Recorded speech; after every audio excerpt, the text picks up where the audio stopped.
enjeu, Abdias Harouna. Bonjour à tous, c'est phénoménal. L'expansion de la Chine en Afrique, ces 20 dernières années se manifeste par une hyperactivité diplomatique et économique, par la pénétration des commerçants, travailleurs et produits chinois, par un engagement croissant dans le maintien de la paix, une implication multidimensionnelle donc. Malgré son pragmatisme et ses succès réels, la stratégie chinoise en Afrique suscite aussi interrogations et critiques. Pétrole, gaz, mines, aide au développement, culture, conférences et sommets, ou mieux, les FOCAC, Forum de coopération Chine-Afrique, les enjeux de la présence de l'Empire du Milieu sur notre continent sont à la fois géoéconomiques, géopolitiques, géostratégiques. Comment en est-on arrivé là? Comment comprendre tous ces enjeux? Que gagne l'Afrique dans sa coopération avec Pékin? Voilà entre autres questions au cœur de ce numéro de Jeux et Enjeux. On en parle avec le docteur Jiraro Mangué, éditrice de la revue d'études sino-africaines. Elle s'intéresse à l'éducation comparée et ses travaux de recherche portent sur le système éducatif chinois et la culture académique en Chine. Elle a traduit 30 ans de développement de l'enseignement professionnel et technique en Chine. C'est un ouvrage. Elle est aussi auteur d'un article scientifique intitulé Academic Culture and Talent Cultivation, The Chinese Experience, article scientifique. Donc bonjour docteur. Bonjour monsieur. Vous êtes la première femme invitée de l'émission. Merci d'être avec nous dans ce studio. À vos côtés, le docteur Jean Gonondo. Bonjour.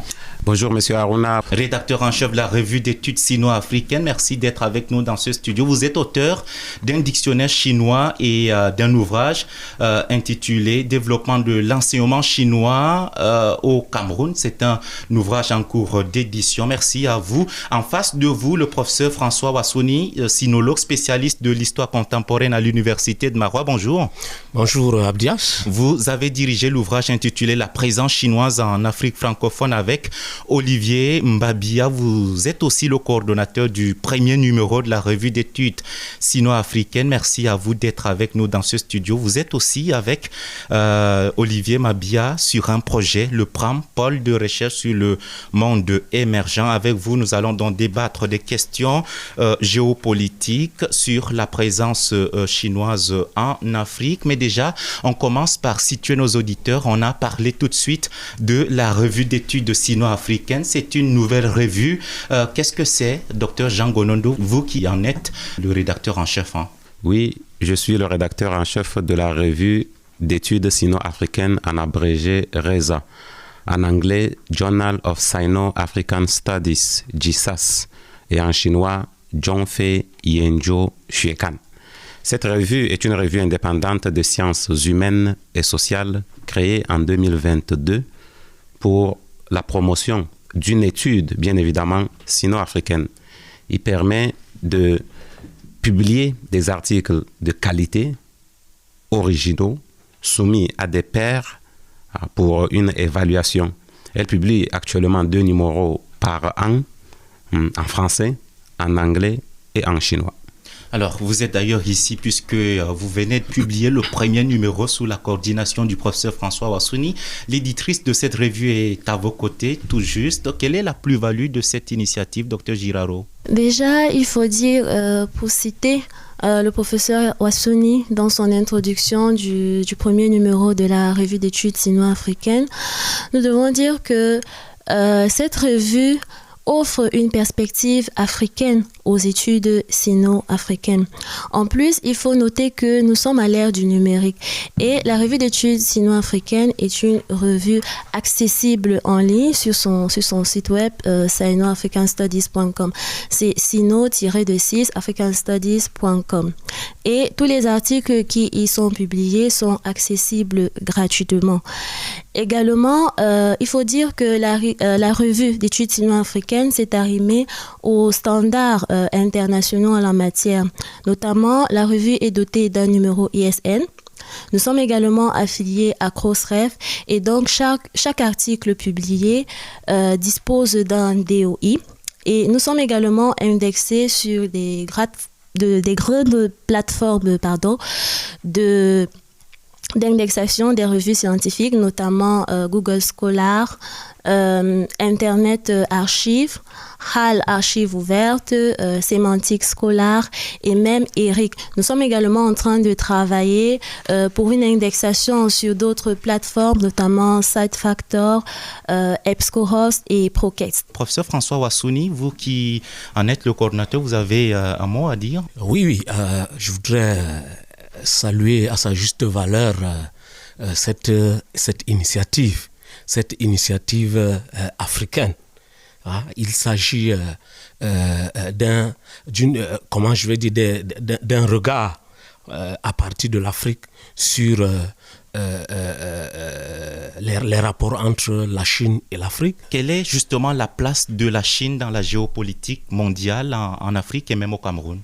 Alors, je voudrais peut-être commencer par cette citation qui est restée célèbre. En 1975, Alain Périphite publiait un ouvrage qui s'intitulait « Quand la Chine s'éveillera, le monde tremblera », reprenant ainsi la formule de Napoléon Ier qui avait très vite vu en la Chine une puissance dormante et qui devrait influencer le monde les prochains siècles. Nous y sommes. Aujourd'hui, on sait dans la géopolitique mondiale, comme vous le dites, la Chine est devenue la puissance la plus en vue. Elle est devenue la puissance qui inquiète les autres puissances dont nous connaissons, les États-Unis, les pays européens et autres. La Chine est devenue aujourd'hui, du point de vue économique, c'est tout un miracle. Et si on revient au niveau de l'Afrique pour contextualiser, nous sommes à l'ère de ce qu'on appelle aujourd'hui la montée en puissance. La montée en puissance de la Chine dans le monde, la montée en puissance de la Chine en Afrique. Elle est devenue le premier partenaire du continent africain.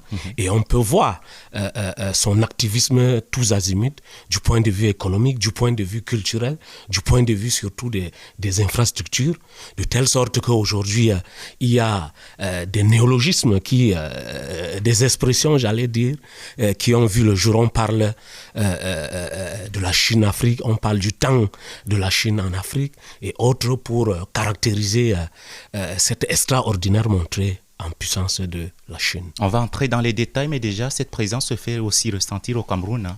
Ah oui, je crois que le Cameroun est d'ailleurs l'un des pays où la présence chinoise est de plus en plus remarquée, que ce soit du point de vue de la réalisation des infrastructures, que ce soit du point de vue de la diffusion de la culture chinoise à travers les instituts Confucius. Et on peut voir aujourd'hui à côté de nous à Marois, un peu partout, dans les lycées, on apprend le chinois, on peut regarder à la télévision, on peut regarder comment est-ce que la médecine chinoise est en train de prendre de l'envol et autres. Donc, le Cameroun constitue un cadre d'analyse pertinente de cette présence de plus en plus remarquée de la Chine sur le continent africain. On va prendre un angle précis avec vous, Dr Jean Gonondo, vous qui êtes sinologue. Comment le soft power chinois se déploie-t-il en Afrique précisément par rapport à l'enseignement de la langue chinoise? Justement, vous faites bien de mentionner le soft power chinois qui se déploie à travers l'enseignement ou à travers la culture chinoise, qui est tout de suite remarquée par la présence des instituts Confucius en Afrique. Au Cameroun, nous en avons un, l'Institut Confucius à l'Université de Yaoundé 2.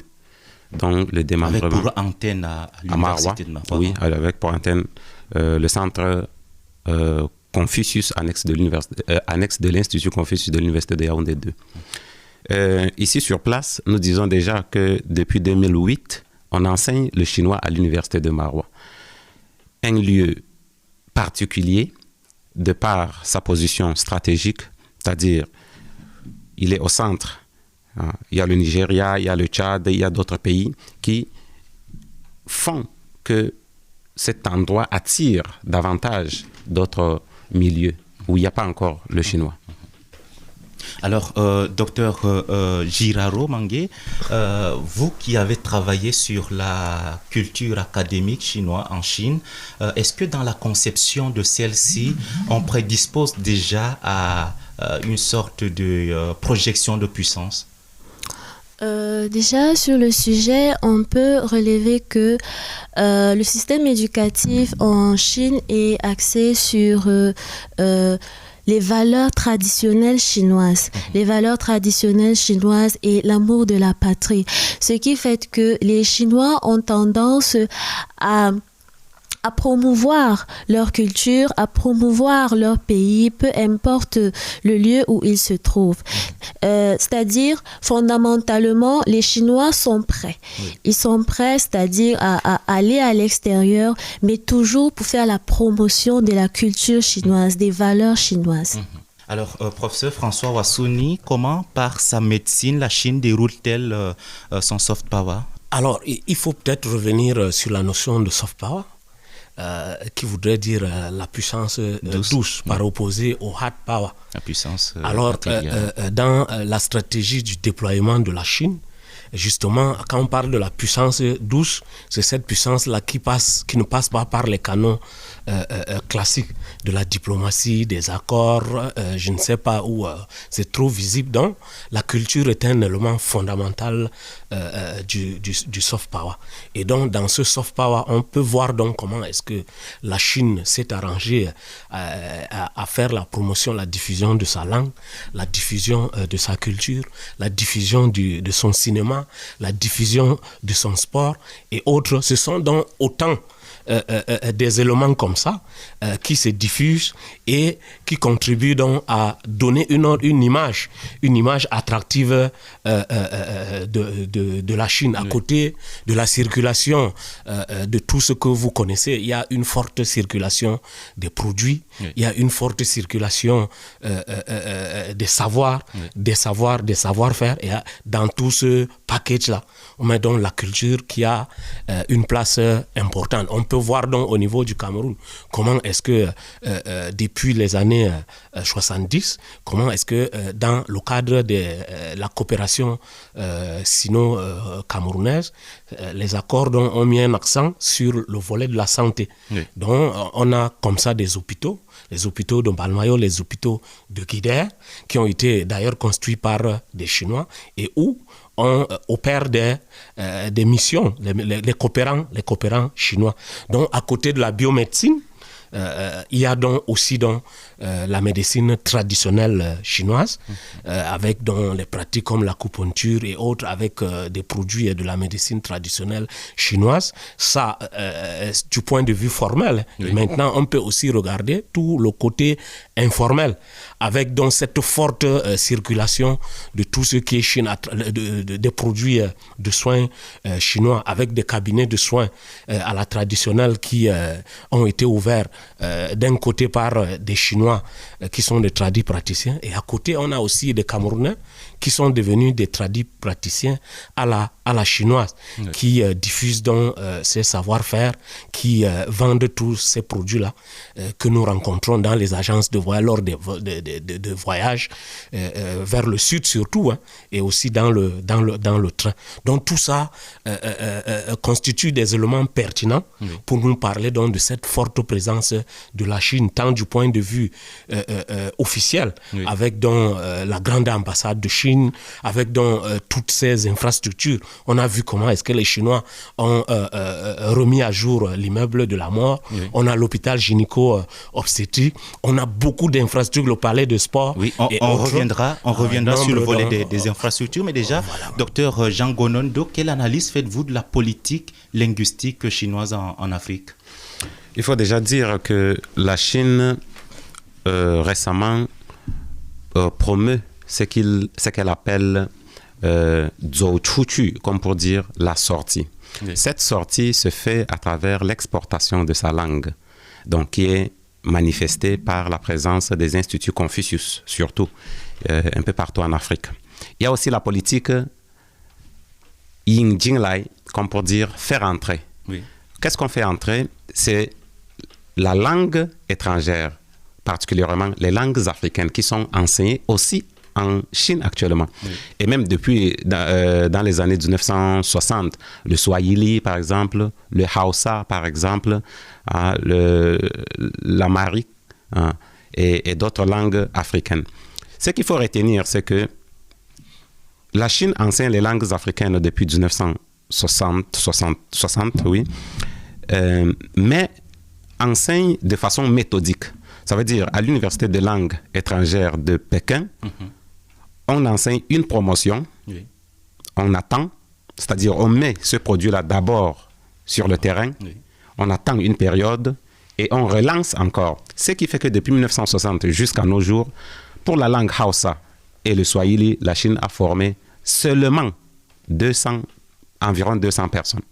Or, le chinois est enseigné au Cameroun depuis 1995, on va dire, avec la création du Centre de formation de langue chinoise à l'IRIC. Ça, c'est en 1995. Et l'Institut des relations internationales du Cameroun. Exactement. Et la transformation de ce centre en Institut Confucius en 2007. Seulement en un laps de temps, aujourd'hui, on parle des centaines de milliers d'apprenants chinois au Cameroun. Alors, docteur Giraro, vous avez un commentaire à ajouter sur cet aspect de la politique linguistique ou même sur l'aspect de l'enseignement du chinois en Afrique? Je vais beaucoup plus m'attarder même sur la coopération dans le domaine de l'éducation. Et dans cette perspective, l'on remarque que la présence chinoise en Afrique se matérialise beaucoup plus par l'octroi des bourses, la multiplication des instituts Confucius, la construction des écoles, la coopération dans le domaine de l'enseignement supérieur. Il y a des auteurs tels que Bjorn Novite et Kenneth Skin, qui notent sur le sujet que la Chine, dans sa démarche, cherche à se démarquer des autres pourvoyeurs d'aide, des autres donneurs d'aide.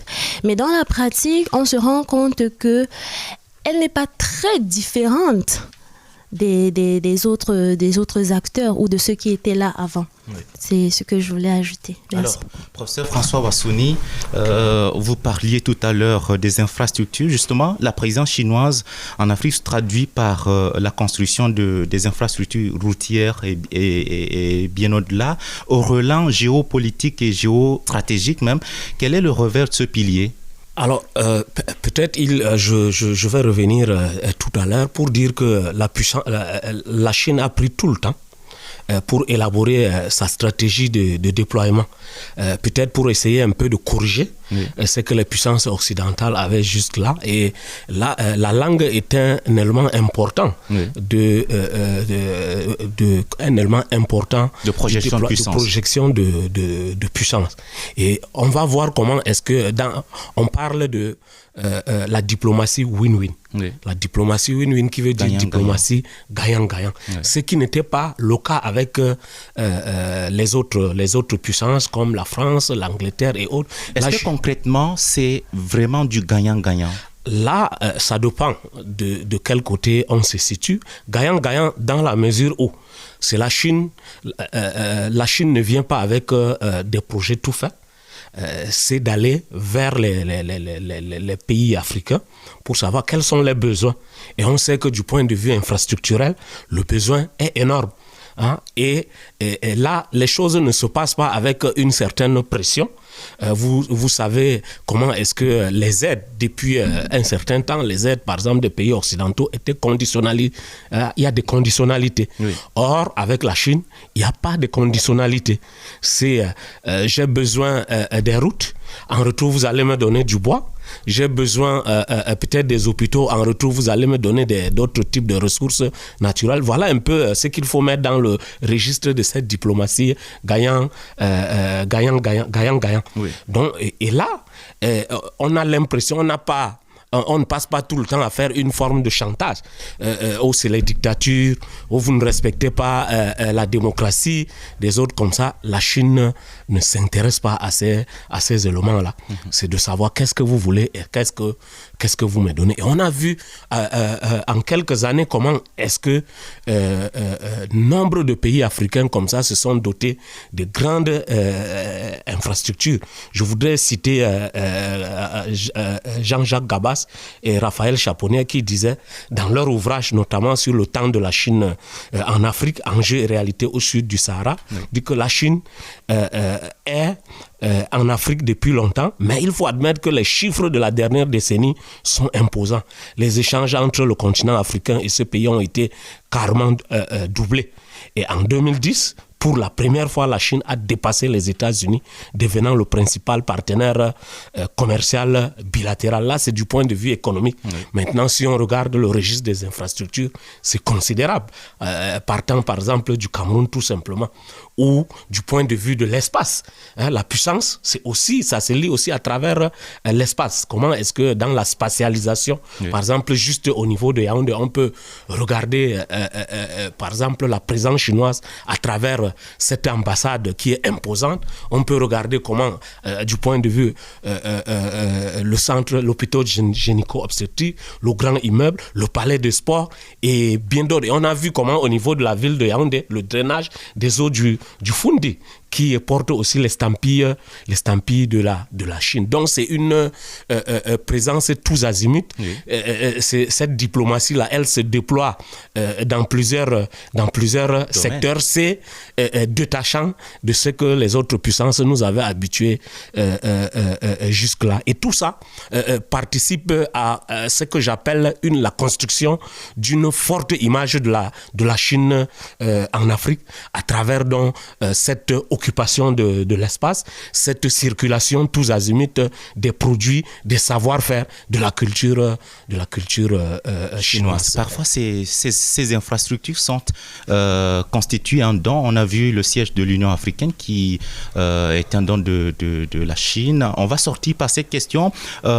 Quelle attitude les pays africains doivent-ils adopter face à la Chine? Enthousiasme ou méfiance? Moi, je me dis enthousiasme. Nous sommes dans le registre de la diplomatie. Oui. Et là, moi, je pense que ce qu'on devrait faire, c'est que les pays africains essayent de mettre de l'intelligibilité dans la façon de coopérer avec la Chine pour savoir exactement où se situent leurs intérêts et pour, accompagner tout ça, des travaux de recherche pour qu'on ne tombe pas dans un certain nombre de pièges. Il faut, par exemple, mettre un accent sur tout ce qui est transfert, par exemple, de technologie. Parce qu'il ne faut pas que dans les infrastructures et autres, il faut, au lieu de nous donner du poisson, il faut aller à l'école de ce que Mao Tse-tung lui-même disait. Il fallait nous apprendre à pêcher. Et peut-être je voudrais sortir par cette interpellation de Pete Collins, du point de vue de la recherche, qui disait que compte tenu de l'impact de plus en plus grand de la Chine sur l'Afrique, il est urgent de mener une recherche plus poussée au niveau local, au niveau national, parce que les études actuelles sur les rapports sino-africains ont en commun leur tendance à être plutôt générale et orientée vers le continent. Il faut donc une recherche future qui devrait mener des études détaillées au niveau national, au niveau local, montrant donc les grandes variations de l'engagement de la Chine envers le continent et les réponses de l'Afrique. Merci, professeur François Ouassouni. Ce sera le mot de la fin. Je rappelle que vous êtes sinologue, spécialiste de l'histoire contemporaine à l'Université de Maroua. Merci, docteur Giraro Mangué, éditrice de la revue d'études sino-africaines. Merci enfin au docteur Jean Gonondo, rédacteur en chef de la revue d'études sino-africaines. Merci à vous trois d'avoir été avec nous dans ce studio. Jeu et enjeu touche à sa fin. Je suis Abdias Saouna. Au revoir.